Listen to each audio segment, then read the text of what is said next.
Blackburn. Thank you, Mr. Chairman, and thank you for being here today.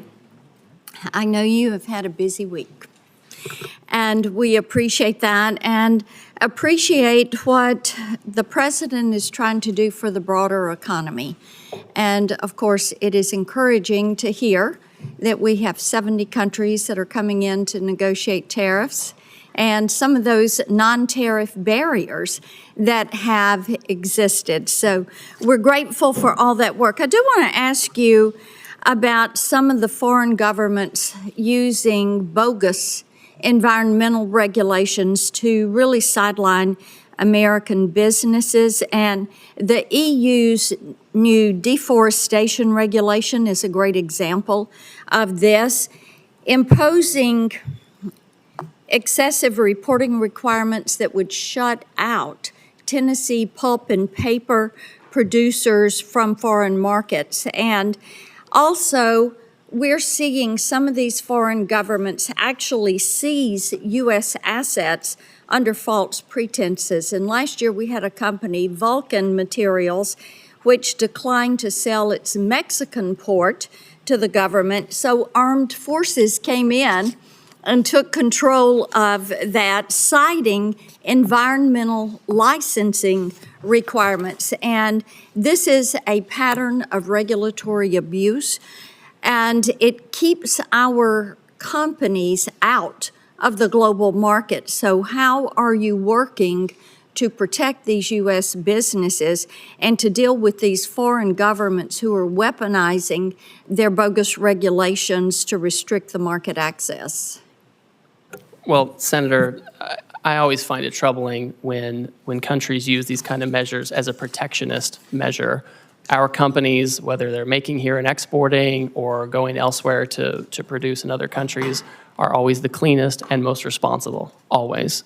And we should always have the best treatment under those kinds of regimes. So with respect to the two examples you noted on the Vulcan issue, I've raised this personally with Mexican trade officials.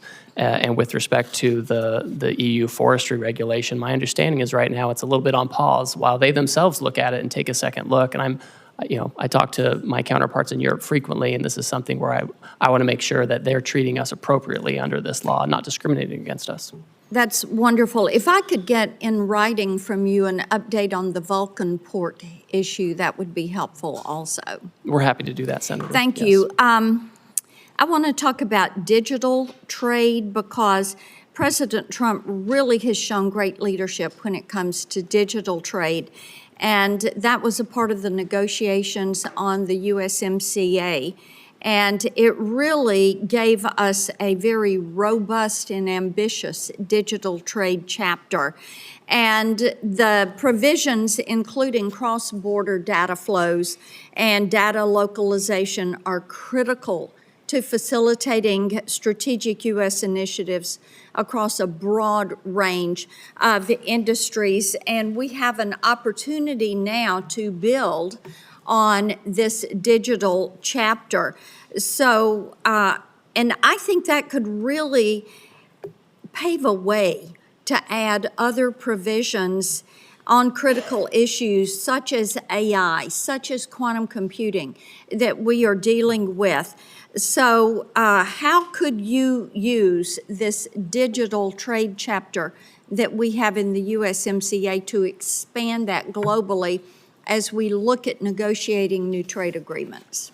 Well, I think it's important to understand that our companies, our digital trade companies, are the most competitive in the world. They're the most effective in the world. And what we don't want is a situation where they are retaliated against or they're discriminated against such that their Chinese competitors actually take up market share. I mean, that would be a disastrous situation. And so as countries come to us and want to talk about how to have more reciprocal trade or better trade actions, I would expect that we want to make sure that they're not discriminating against our technology companies. And we want to make sure we have a level playing field so we can have the appropriate market access that we want, and whether we do that in formal trade agreements or just in commitments from these other countries. Well, and as you know, digital trade is important to Tennessee. Yes, So we're looking forward to that.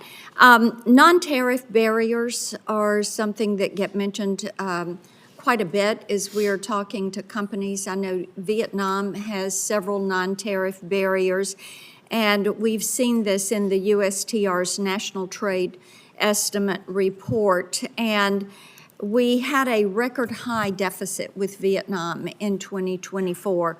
And in part, that's because Chinese companies are using Vietnam to transship. So will you work to ensure that any possible deal with Vietnam, because I know they've been first to the table to try to negotiate for a zero tariff, but we want to make certain that whatever is done includes provisions that will not allow China to reap the benefits of working with and shipping through Vietnam.